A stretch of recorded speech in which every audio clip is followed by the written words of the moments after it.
Znamo svi da nas sutra očekuje jedna izuzetno teška i zahtevna utakmica protiv ekipe koja gaji jedan specifičan stil,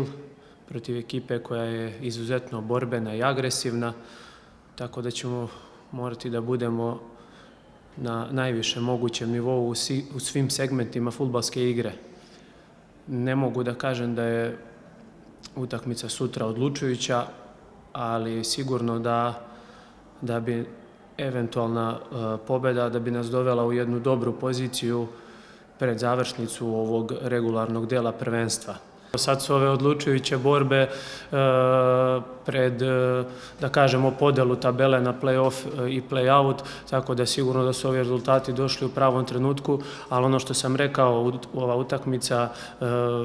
nije odlučujuća. Imamo još 3 izuzetno teške utakmice, da kažemo, i protiv tih nekih direktnih konkurenata za taj play-off, tako da se nadam da ćemo sačuvati ovaj nivo na kome smo sad i da ćemo uspjeti da se izborimo za play-off.